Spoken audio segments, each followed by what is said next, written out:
তাদের উপরে সন্তুষ্ট হয়ে আল্লাহ রাব্বুল আলামিন বলেছেন, ওয়া কাআইয়িম মিন নাবিয়্যিন কাতালা মাআহু রিব্বিয়ুন কাসীর। এর আগে অনেক নবী এসেছিলেন যাদের সাথে বহু আল্লাহওয়ালা লোক লড়াই করেছেন।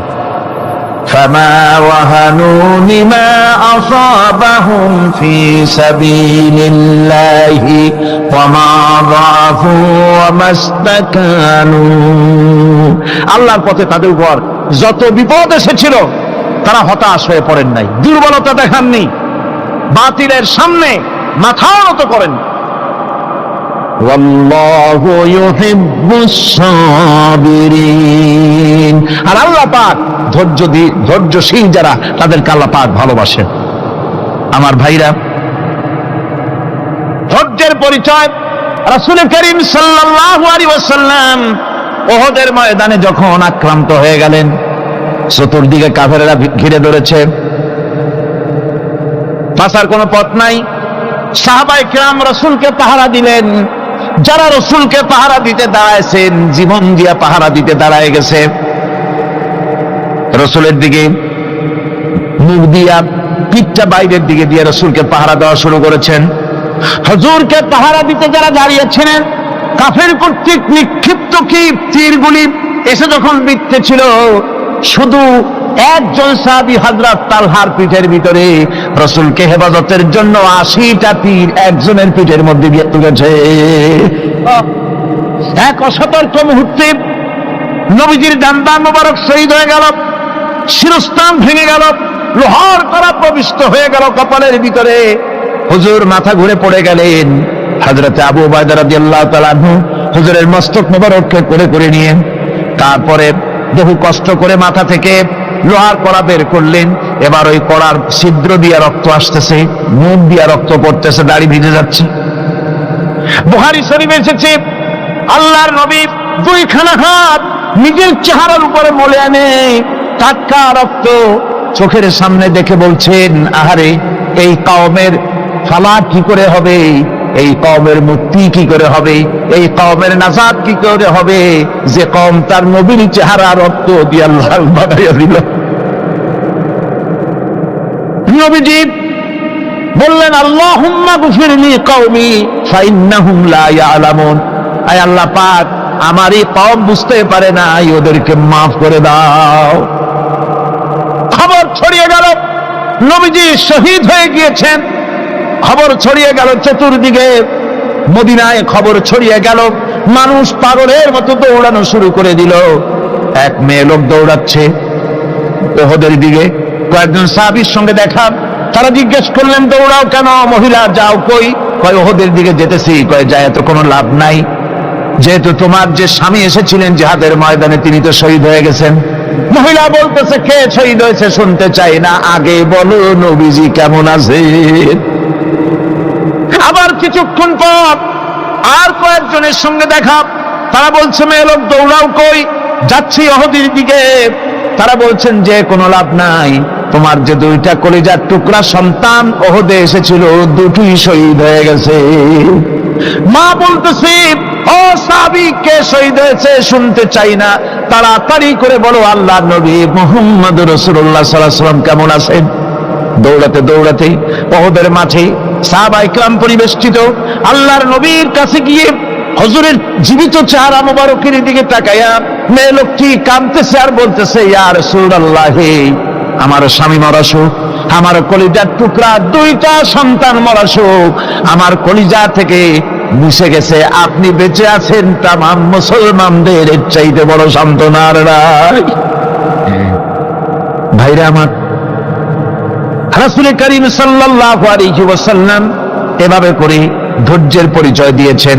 গালাগালি দেন নাই, রাগ করেন নাই, বদদোয়া করেন নাই। সুবহানাল্লাহ কোন সুবহানাল্লাহ।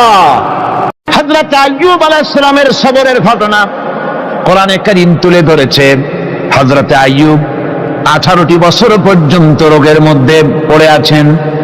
এত অসুখ করেছে, এত রোগ, শরীর পচে গিয়েছে, গায়ে পোকা ধরেছে, দুর্গন্ধ হয়ে গিয়েছে, বিবিরা চলে গিয়েছে, ছেলে মেয়ে পাড়ার লোকেরা দূর দূর করে তাড়িয়ে দিয়েছে। এবার জঙ্গলের ভিতরে গিয়ে আশ্রয় নিয়েছেন। এমন অবস্থা হয়েছে, শরীর পচে পচে জিহ্বায় যখন পোকা ধরা শুরু করে দিল, হযরত আইয়ুব আলাইহিস সালাম তখন আল্লাহ রাব্বুল আলামিনের দরবারে এই প্রথমবারের মতো তিনি বললেন, রব্বুল আলামিন, আয় আল্লাহ তাআলা, সমস্ত শরীর জড়জড়া হয়ে গিয়েছে, গায়ে পোকা ধরেছে, আমি কোনো কথা বলি নাই, আমি খামোশ থেকে জিকির আজগার করতেছিলাম। আয় আল্লাহ, এখন দেখি আমার জিহ্বায় পোকা ধরেছে, পোকা ধরা শুরু হয়েছে। আমার জিহ্বাটায় পোকা তুমি দয়া করে দিও না, কারণ আমার জিহ্বায় যদি পোকা হয়ে যায় তাহলে তোমার মতো আল্লাহর জিকির আমি কি দিয়া করব? আমার জিহ্বাটা তুমি দয়া করে ভালো রাখো। কোরআনে কারীম বলছি, وَأَيُّوبَ إِذْ نَادَى رَبَّهُ أَنِّي مَسَّنِيَ الضُّرُّ وَأَنْتَ أَرْحَمُ الراحمين। স্মরণ করো সেই সময়ের কথা যখন আইয়ুব তার রবকে ডেকে বলেছিল, আমি অসুস্থ আর তুমি তো রহমান রহিম, দয়াময়। ভাষাটা দেখেন কি সুন্দর। এর থেকে কি আল্লাহরে আর কিছু বলা লাগে? আল্লাহ পাকের কাছে তিনি বলতেছেন, আল্লাহ আমি তো অসুস্থ, আমি তো অসুখ করেছে আমার, আর তুমি তো দয়াময় রহমান রহিম। এক অন্ধ, ঈদের দিন কত অন্ধই তো আসে খয়রাত করার জন্য, ভিক্ষা করার জন্য, চতুর্দিকে ভিক্ষা করতেছে অন্ধরা। এক অন্ধ ঈদের গেটের কাছে দাঁড়ায় বলতেছে, ভাইরা আজ হচ্ছে ঈদের দিন আর আমি কিছু দেখতে পাচ্ছি না। তো বেশি পয়সা পাইল, মানুষের দিন তার প্রতি আকৃষ্ট হয়ে গেছে। আরে কি কথা, আজ ঈদের দিন, সকলে আনন্দ করছে আর আমি কিছুই দেখতে পাচ্ছি না। সে কিন্তু কিছু চায় নাই। ভাষার ভিতরে, কথা বলার ভিতরে এ ধরনের টেকনিক আছে। হযরত আইয়ুব আলাইহিস সালাম বললেন না যে আল্লাহ আমারে মাফ করে দাও, কষ্টের মধ্যে আছি। তিনি শুধু বলেছেন, রব্বুল আলামিন, আমি অসুস্থ হয়ে পড়েছি, আমার অসুখ করেছে, আর তোমার নাম রহমান রহিম। এতটুকু কথা বলেছেন। আল্লাহ রাব্বুল আলামিনের দরজায়, তার দরবারে আইয়ুব আলাইহিস সালামের ডাক চলে গেছে। যায় নাই? কোন অসুবিধা আছে নাকি? কোন অসুবিধা নাই। পানির তলা দিয়া যদি কেউ ডাক দেয়, পাহাড়ের ভিতরে বসে যদি কেউ ডাক দেয়, আল্লাহ রাব্বুল আলামিন তা শুনতে পান। ইউনূস আলাইহিস সালাম মাছের পেটে বসে চিৎকার মেরেছিলেন, লা ইলাহা ইল্লা আনতা সুবহানাকা ইন্নী কুনতু মিনাজ জালিমিন। তিনি বলছিলেন, আয় আল্লাহ তাআলা, আমি তোমার প্রশংসা করছি, তুমি ছাড়া উপাস্য নাই, মাবুদ নাই। আমি তোমার পবিত্রতা ঘোষণা করছি, আমি তো জালিমদের অন্তর্ভুক্ত হয়ে গেছি। বাস এতটুকুন কথাই বলেছেন। আল্লাহ পাক বলছেন, ইউনূসের ডাক তো কেউ শোনে নাই, পানির মধ্যে কেউ শোনে নাই, জমিনের কেউ শোনে নাই, মহাশূন্যের কেউ শোনে নাই, কিন্তু মাছের পেটের ভেতরে থেকে, গভীর অতল দরিয়ার তলদেশ থেকে মাছের পেটের ভিতরে বসে আমার ইউনূস যে ডাক দিল, ওই ডাক আমি আরশের মালিক আমি শুনতে পেয়েছি, আর সঙ্গে সঙ্গে জবাব দিয়েছি। ফাস্তাজাবনা লাহু ওয়া নাজ্জাইনাহু মিনাল গাম্মি ওয়া কাযালিকা নুজিল মুমিনিন। ডাকের সাড়া দিলাম, বিপদ দিয়া বাঁচায় দিলাম। শুধু ইউনূসের না, আল্লাহ পাক এ জায়গায় আবার ওয়াদা করলেন, দুনিয়ার যত মুমিন বান্দা আছে তারা যদি কখনো বিপদে পড়ে যায় আর আমারে যদি ডাকে, আমি এইরকম করে বিপদ থেকে বাঁচায়া দেব। আইয়ুব আলাইহিস সালাম যখন আল্লাহ রাব্বুল আলামিনের কাছে ফরিয়াদ করলেন, আল্লাহ পাক তখন বলছেন, কোরআনে কারীম বলছে, ফাস্তাজাবনা লাহু فكشفنا ما به من ضر وآتيناه أهله ومثلهم معهم رحمة من عندنا وذكرى للعابدين। আমি আইয়ুবের দোয়া কবুল করে নিলাম। শুধু তার পরিবার বর্গই দিলাম না, বরং আরো কিছু নিয়ামত আমি তাকে দান করে দিলাম। এবং তাই জন্য যেহেতু তারা ছিল আমার অনুগত বান্দা, আমার বাধ্যগত, আমি এই জন্য রহম করেছি, সমস্ত রোগ শোক আমি মাফ করে দিয়েছি। আমাদের সামান্য একটু জ্বর হয়, যদি 2-3 দিন জ্বর হয়েছে, জ্বর ছাড়ে না, বলে যে এত ভালো ভালো কাজ করি তারপর আমার এত জ্বর হওয়া লাগে, অমুকরা এত পাপ করে, তা তো কিছুই হয়নি। আরে আল্লাহ আমার এই চোখে দেখলো, আমার বউর অসুখ, আমার অজুমুড়ি সারি না। ভাইরা, আপনি ঠিক পান না যে কি গুনাহ আপনি করেন।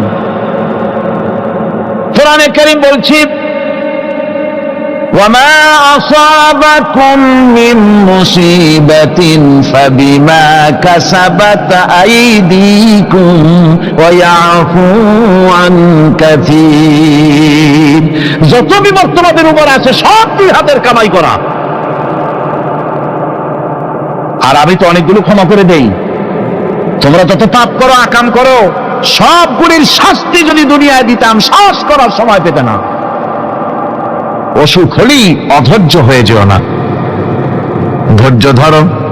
আল্লাহ পাক বলেন, শুধু আইয়ুব নয়, ওয়া ইসমাঈল ওয়া ইদরিস ওয়া যাল কিফলি কুল্লুম মিনাস সাবিরিন।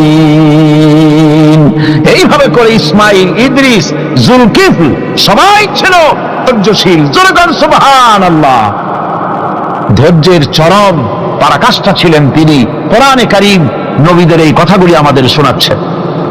হযরত ইয়াকুব আলাইহিস সালাম, কলিজার টুকরা সন্তান হযরত ইউসুফ আলাইহিস সালামের জন্য তার মনটা পাগল ছিল। এত সুন্দর করে আল্লাহ তারে বানাইছিলেন, এত তিনি ছিলেন সৌন্দর্যের পিরামিড, যারা দেখলে চোখ ফিরানো যায় না। এমন সুন্দর সুপুরুষ, যারা দেখি সেই যুগের সুন্দরী যুবতী মেয়েরা রূপের মোহে পড়ে নিজেদের আঙ্গুলগুলি কেটে ফেলে দিয়েছিল। রূপের মোহে এমন অবশ হয়ে গেছে, আঙ্গুল কেটেছে, হাত কেটেছে, টের পায় নাই। আবার ভুল বুঝবেন না, দুনিয়ার সেরা সুন্দর পুরুষ ইউসুফ আলাইহিস সালাম, তা কিন্তু রাসূলের চাইতে বেশি নয়। হযরত উম্মুল মুমিনিন আয়েশা রাদিয়াল্লাহু তাআলা আনহা, তিনি বলেছেন, যেই সব সুন্দরী রমণীরা ইউসুফ আলাইহিস সালামকে দেখে রূপের মোহে পড়ে নিজেদের আঙ্গুলগুলো কেটে ফেলেছিল, ওরা যদি আমার হাবিবকে দেখতো, ওরা যদি আল্লাহ রাসূলকে দেখতো, তাহলে হাত কাটতে কাটতে কোন ফাঁকে কলিজা কেটে ফেলে দিত, ওরা টের পেত না। আমার বন্ধুগণ, হযরত আইয়ুব আলাইহিস সালাম সন্তানের মায়া, অন্যান্য ভাইরা হিংসায় পড়ে গেল, তারা নিয়ে তাকে কুয়ায় ফেলে দিল। সেখান থেকে তারা একটা ছাগল বা কোনো পশু জবাহ করে তার রক্ত মাখাইয়া জামায় এনে হাজির করে দিল হযরত ইয়াকুব আলাইহিস সালামের সামনে, যে তারে নিয়ে খেলা করতে গিয়েছিলাম, আমরা খেলায় লিপ্ত ছিলাম, বাগে খাইয়া ফেলাইছে। এগুলি কি গপ্প? এগুলি কি কোরআন? আল্লাহ পাক শোনাচ্ছেন, বিশ্ববাসীকে শোনাইছেন। সূরা ইউসুফের চাইতে এত সুন্দর উপাখ্যান গোটা পৃথিবীতে আর নাই। সুবহানাল্লাহ। অনেকে ইউসুফ জুলাইখার কিসসা খুব মজা করে পড়ে, ফুর্তি করে, প্রেমের গল্প পড়ে। এটা কোনো প্রেমের গল্প নয়। ইউসুফ আলাইহিস সালাম, জুলাইখা ইউসুফ আলাইহিস সালামের জন্য কাঁদতে কাঁদতে চোখ কানা হয়ে গেছে। এরপর ইউসুফ আলাইহিস সালাম জুলাইখারে পাওয়ার জন্য পাগল হয়ে গেছে। নাউজুবিল্লাহ, এটা হয়নি কখনো। তিনি আল্লাহর পয়গম্বর। আর আল্লাহ কেমনে তারে বাঁচিয়েছেন? যখন জুলাইখা ঘরের ভিতরে সুন্দর করে যৌন উন্মাদনামূলক চিত্র অঙ্কিত করে ঘরের মধ্যে আটকায় দিয়েছে, তালা লাগায় দিয়েছে, আর নিজে যৌন দীপক কাপড় চোপড় পরেছে না পরার মতোই। সে যুগের সুন্দরী মেয়ে জুলাইখা,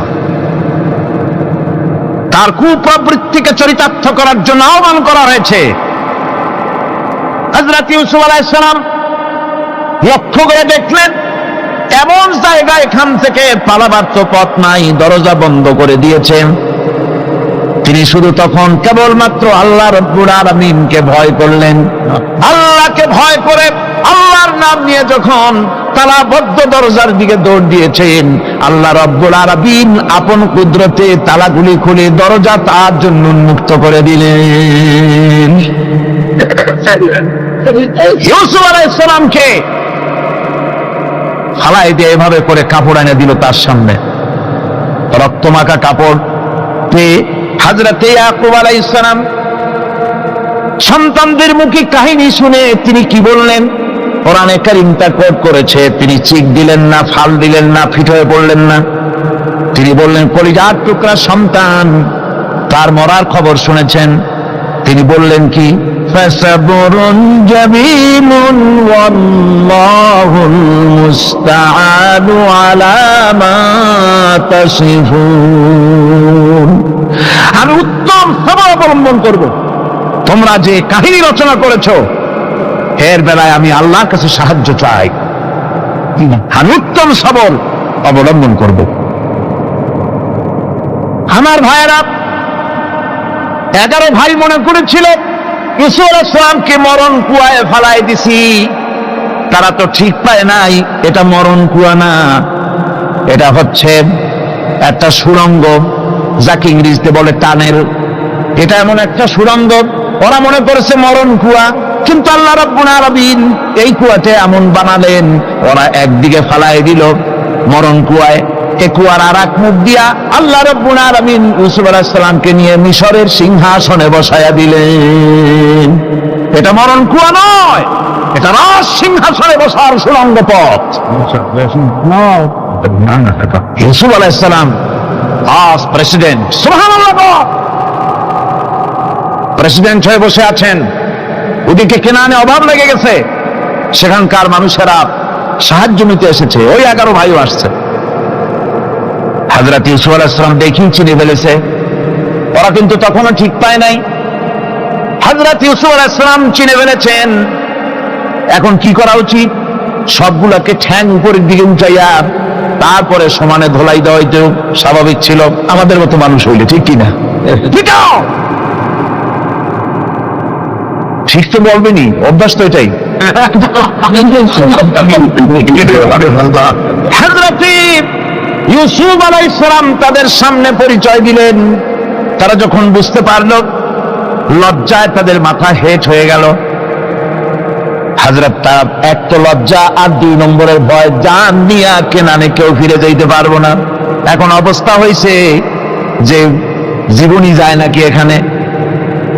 হযরত ইউসুফ আলাইহিস সালাম ভাইদের এই করুণ দুরবস্থা বুঝতে পারলেন, বুঝে চরম ধৈর্য ধরে তিনি কি বললেন? তিনি বললেন, লা তাসরিবা আলাইকুমুল ইয়াউম। ও ভাইরা, তোমাদের বিরুদ্ধে আমার কোনো ক্ষোভ নাই, দুঃখ নাই, বিদ্বেষ নাই, হিংসা নাই, আল্লাহর রাস্তায় মাফ করে দিলাম। আল্লাহু আকবার, সুবহানাল্লাহ। এর নাম পয়গম্বর। এর নাম কি? পয়গম্বর। কিসের লেনিন, কিসের মার্কস? জওয়ানেরা, ভুল পথে মানুষ চলেছিল, আলহামদুলিল্লাহ আল্লাহ এগুলারে ডাস্টবিনে ফালাই দিছে। কারণ আলহামদুলিল্লাহ, আলহামদুলিল্লাহ। পয়গম্বর কারে বলে? কারে বলে পয়গম্বর? কি চরিত্র! রাসূল করিম সাল্লাল্লাহু আলাইহি ওয়াসাল্লাম তাকে একজন সাহাবী বলছিলেন, হুজুর বলছেন এই কামটা করলা না কেন? সাহাবী বললেন, হুজুর আপনি যদি চোখের ইশারায় বলতেন, মুখ দিয়ে না কইয়া, তাও তো আমি কামটা করে ফেলতাম, আমি তো বুঝি নাই। হুজুর বললেন, চোখের ঠারে ঠারে কাজ করা নবুয়তের শান নয়। আল ওয়াদুহু ওয়াস সারাহা, নবীরা যা করেন তা ডাইরেক্ট, কোনো বক্রতা নাই, স্পষ্ট কথা। আমার ভাইরা, হযরত ইউসুফ আলাইহিস সালাম বিনিয়ামিনকে কাছে নিয়ে পরিচয় দিলেন তার ভাইদের সামনে। কোরআনে কারীম বলছে, ক্বালা আনা ইউসুফ ওয়া হাদা আখি قد من الله علينا إنه من يتقي ويصبر فإن الله لا يضيع أجر المحسنين। আমি ইউসুফ আর এই হচ্ছে আমার ভাই। আল্লাহ আমাদের উপর ইহসান করেছেন। প্রকৃতপক্ষে যারা আল্লাহকে ভয় করে এবং সবর এখতিয়ার করে, আল্লাহ এভাবে তাদেরকে, তাদের আমলকে নিষ্ফল হতে দেন না। আমার এই জামাটা নিয়ে যাও,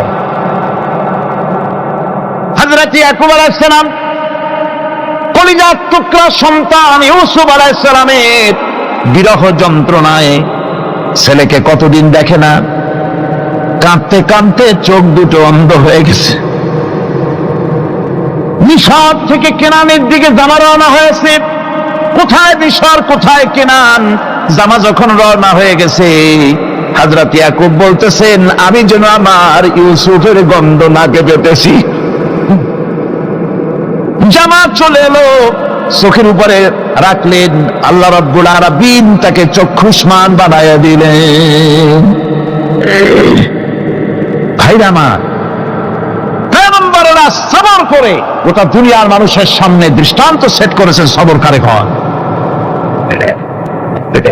আমার ভাইরা, হযরত ইব্রাহিম আলাইহিস সালামের কথা আল্লাহ পাক কোরআনে কারিমে বলছেন সবর কারে কয়, দেখো শেখো সবর কারে কয়। আল্লাহ পাক বললেন, ইব্রাহিম তোমার বিবি আর তোমার নবজাতক এই সন্তানকে রেখে আসো মক্কা নগরীতে। তিনি চলে গেলেন, সেখানে ঘর নাই, বাড়ি নাই, কিচ্ছু নাই, চতুর্দিকে ধুধু বালু আর মরুভূমি। হযরতে হাজরা বলছেন, ইব্রাহিম সামান্য পানি আর খাবার দিয়া আমার সন্তান শুদ্ধ এখানে রেখে দিতেছো, আমি কি অপরাধ করেছি? কোনো জবাব নাই। দুইবার তিনবার বলার পরে হাজরা বলছেন, ইব্রাহিম গো, তবে কি আমার আল্লাহর হুকুম মতো আমারে রেখে যাচ্ছ নাকি? হযরত ইব্রাহিম আকাশের দিকে আঙ্গুল উঁচু করলেন। কথা বলবেন, বাক শক্তি বেরোচ্ছে না। 80 বছর বয়সের সময় একটা বাচ্চা আল্লাহ তারে দিচ্ছেন, আর এমন বাচ্চা পয়গম্বরের ছেলে, কি সুন্দর চেহারা, মরুভূমির উপরে ফালাই দিয়েছো, ফালাই দিয়ে রওনা হয়ে যাচ্ছেন, মুখ দিয়া কথা সরছে না, আকাশের দিকে দেখালেন। হযরত হাজরা বুঝতে পারলেন। হযরত হাজরা বলেন, ইব্রাহিম কোনো চিন্তা নাই, নিশ্চিন্ত মনে বাড়ি ফিরে যাও। আমি আমার আল্লাহর উপরে এতটা ভরসা করি, আল্লাহর হুকুমে যদি আমার এখানে রেখে যেয়ে থাকো, আল্লাহ পাক আমাকে আর আমার কলিজার টুকরা ইসমাইলকে পানিতে আর খাবারে মারবেন না, অবশ্যই তিনি ব্যবস্থা করবেন। ব্যবস্থা হয়ে গেল। হযরত ইসমাইল বড় হয়ে গেলেন। আল্লাহ পাক অর্ডার করলেন, জবাহ করো ছেলেকে। হযরত ইব্রাহিম আলাইহিস সালাম যখন জবাহের প্রস্তাব করলেন, হযরত ইসমাইল তা আপত্তি করতেন, বাবাজি আমার মায়ের আর আমাকে বাচ্চা অবস্থায় ফেলে গেলেন, খাবার দেন নাই, পরার দেন নাই, বছরের পর বছর আমাদের এখানে কাটলো, দেখতেও আসেন নাই, আজ আসছেন জবাহ দিতে, এটা কেমন কথা? কি ধরনের বাপ আপনি? এরকম বলছে নাকি? এরকম বলছে। হযরত ইব্রাহিম আলাইহিস সালাম প্রস্তাবটা কিভাবে পারলেন? আল্লাহ পাক কোরআনে কারিমে দৃষ্টান্ত রেখে দিয়েছেন।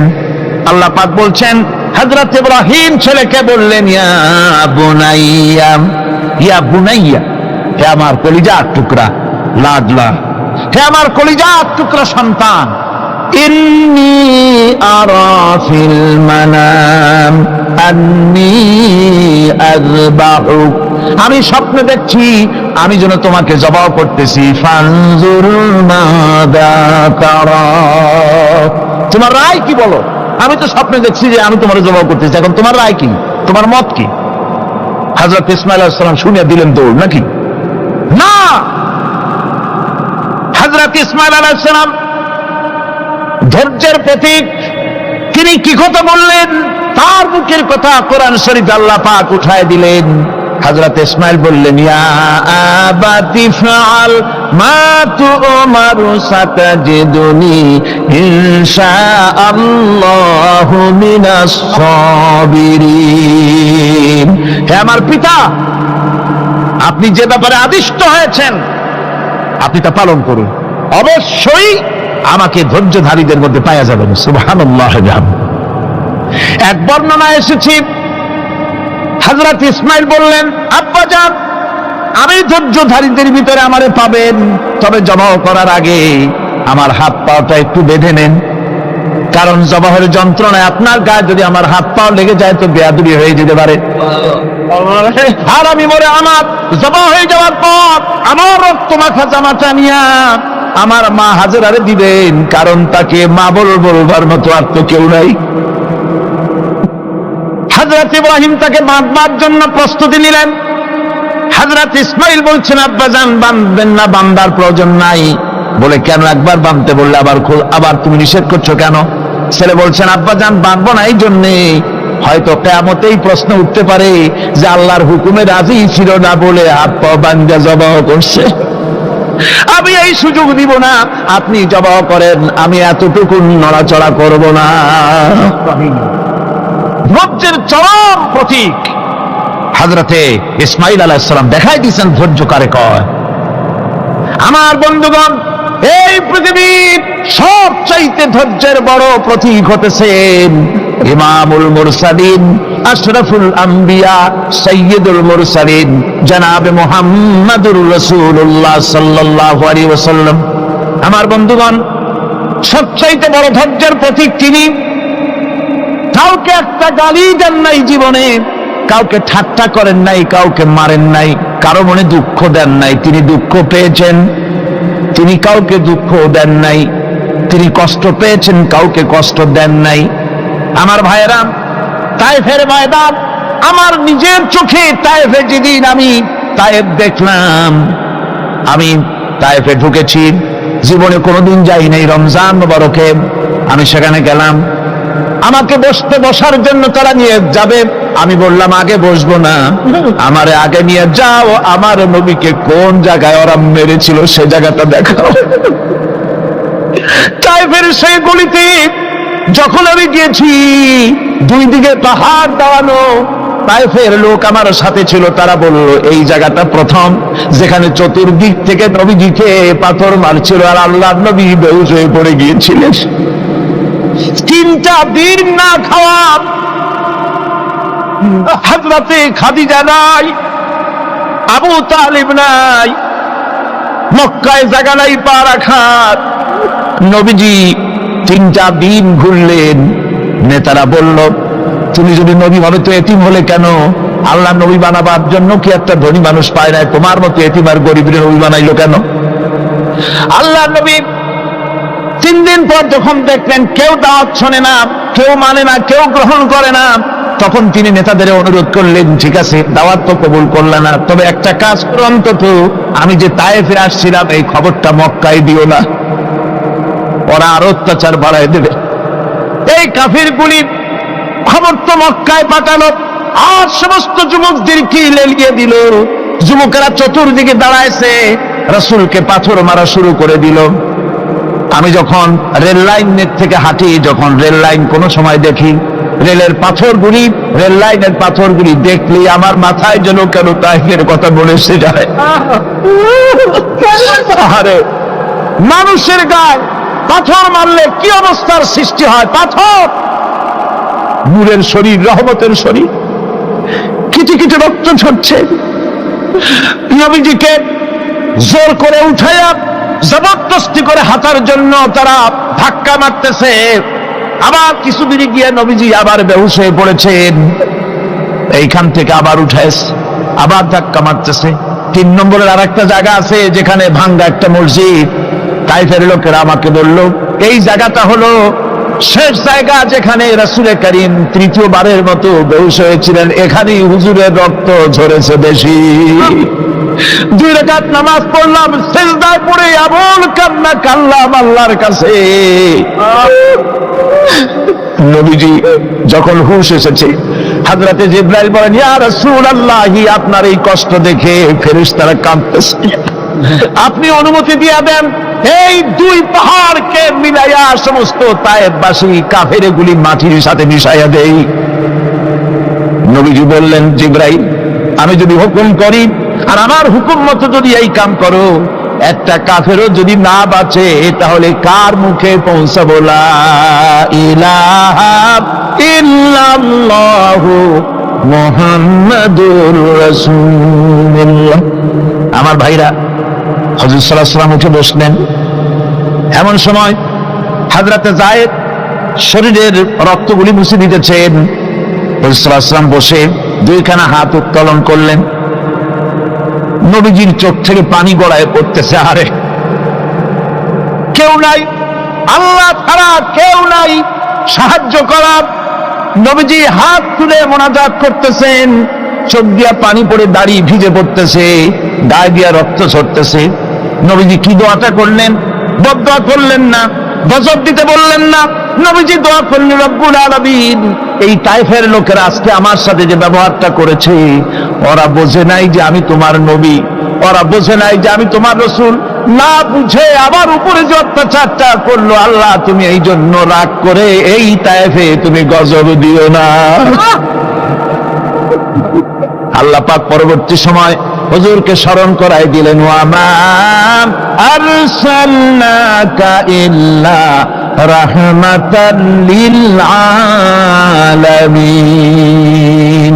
ও নবী, আপনি হচ্ছেন আমার সমস্ত সৃষ্টি জগতের জন্য, আপনি আমার বাবা, আমার গোটা বিশ্বের জন্য আপনার, আমার সৃষ্টি জগতের জন্য আপনি আমার করুণা। একটা লোক রাসূলের এই কষ্ট দেখে বাগান থেকে এক গ্লাস আঙ্গুরের শরবত এনে হাজির করেছে। এত কষ্টের পর 3 দিনের না খাওয়া আঙ্গুরের একটা শরবত পাইয়া হুজুর খুব খুশি হলেন। শরবত গ্লাস পান করে হুজুর বলছেন, তোমার নাম না আত্তাস? তিনি বলছেন, হ্যাঁ হুজুর, আমার নাম আত্তাস। তোমার বাড়ি না ইউনূস আলাইহিস সালামের গ্রামে? বলে, হ্যাঁ, আমার বাড়ি সেই গ্রামে। তা আপনি কি করে জানলেন আমার নাম আত্তাস আর আমার বাড়ি ইউনূস আলাইহিস সালামের গ্রামে? আপনি জানলেন কি করে? হুজুর বললেন, আমি নবী, হযরত ইউনূস নবী, একজন নবীর খবর আর একজন নবীর কাছে থাকে। রাসূল করিম সাল্লাল্লাহু আলাইহি ওয়াসাল্লাম সবর ইখতিয়ার করেছিলেন, ধৈর্য অবলম্বন করেছিলেন, আর আল্লাহ পাক তাকে নির্দেশ করেছেন, সবর করো। ওয়াত্তাবি' মা ইউহা ইলাইকা ওয়াসবির হাত্তা ইয়াহকুমাল্লাহ। তুমি কেবল সেই জিনিসের অনুসরণ করো যা আমি তোমার প্রতি অবতীর্ণ করেছি। আমি আপনার উপরে যেটা অবতীর্ণ করেছি তার অনুসরণ করুন, আর সবর ইখতিয়ার করুন যতক্ষণ না আল্লাহর পক্ষ থেকে চূড়ান্ত ফয়সালা না আসে। ধৈর্য ধরুন, ধৈর্য ধরুন। আমার ভাইরা, কাফেরদের নির্যাতনের মোকাবেলায় আল্লাহ পাক তার হাবিবকে সান্ত্বনা দিয়েছেন। যখন কাফেররা নির্যাতন করতেছে, হারে হযরতে বেলাল নির্যাতিত, হযরতে সুমাইয়া নির্যাতিতা, হযরতে খাব্বাব, হযরতে খুবাইব, হযরতে আম্মার রিদওয়ানুল্লাহি তাআলা আলাইহিম আজমাইন, এত মার হতেছে। হযরতে ওমর হযরতে খাব্বাব রাদিয়াল্লাহু তাআলা আনহুকে খোলা গায়ে দেখে বলছিলেন, খাব্বাব রে, তোমার পিঠে এত গর্ত কেন? এত গর্তওয়ালা পিঠ তো আমি মানুষের দেখি নাই, এত চিকুন কোমরওয়ালা মানুষ তো দেখি নাই। তিনি বলেছেন, ওমর তুমি কি ভুলে গেছো? ইসলাম কবুল করার অপরাধী কাফির বেঈমানেরা আগুন জ্বালায়া আগুনের উপরে আমাকে চিৎ করে শোয়াছে। আমি যেন নড়াচড়া করতে না পারি সেজন্য আমার বুকের উপরে পাথর চাপা দিয়ে রেখেছিল। গায়ের চর্বি আর রক্ত গলে গলে পড়ে আগুন নিবেছে, আর আগুন গোস্ত পুড়ে যে পিঠের মধ্যে প্রবেশ করেছিল আজও পর্যন্ত পিঠের সেই গর্ত সেরে যায় নাই। এভাবে অত্যাচার হচ্ছিল সাহাবীদের উপর। আল্লাহ রাব্বুল আলামিন তার হাবিবকে সান্ত্বনা দিলেন, ওয়াসবির ওয়ামা সাবরুকা ইল্লা বিল্লাহি ওয়ালা তাহজান আলাইহিম ওয়ালা তাকু ফি গায়তিন মিম্মা ইয়ামকুরুন। হে রাসূল, সবরের সাথে কাজ করতে থাকুন। আপনার এই সবরের তৌফিক তো আল্লাহই দিয়েছেন, আর ওদের সমস্ত ষড়যন্ত্র, ওদের অপকৌশলে আপনি দুঃখিত হবেন না, চিন্তা করবেন না, ভারাক্রান্ত হবেন না। আপনি নিশ্চিত থাকুন। ওয়াসবির লিহুকমি রাব্বিকা ফাইন্নাকা বিআয়ুনিনা। হে নবী, আপনার রবের চূড়ান্ত ফয়সালা আসা পর্যন্ত ধৈর্য ধারণ করুন। আপনি তো আমার চোখের সামনে। সুবহানাল্লাহ, সুবহানাল্লাহ। আপনি আমার চোখের সামনে। কে আপনাকে কি করবে আমি দেখবো না? সুবহানাল্লাহ। মন্ত্রী যদি, এই সলিমুদ্দিন মার্কা মন্ত্রী যত আছে, এই মন্ত্রীরা যদি কয় ব্যথা তো ভয় কিসে? আমি তোকে দেখছি না? সাহসটা কেমন বাড়ে, কেমন বাড়ে সাহস। আরে কোনো মন্ত্রী ছাতা মাতা না, কোন প্রেসিডেন্ট রাজা বাচ্চা না, আকাশ আর জমিনের মালিক আমার আল্লাহ রাব্বুল আলামিন বলছেন, হাবিব কোনো চিন্তা নাই, আপনি আমার চোখের সামনে। ওরা চায় আপনাকে দুনিয়া থেকে মিটাই দিতে, আর আমি চাই ওয়ারাফানা লাকা যিকরা, আপনার প্রশংসা তো হবে গোটা বিশ্ব জুড়ে, সর্বত্র ছড়িয়ে যাবে আপনার নাম। সুবহানাল্লাহ বিহামদিহি। আল্লাহ পাক অন্যত্র বলেছেন, ওয়ালাকাদ কুযযিবাত রুসুলুম মিন ক্বাবলিকা ফাসাবারু আলা মা কুযযিবু ওয়া উযু হাত্তা আতাহুম নাসরুনা।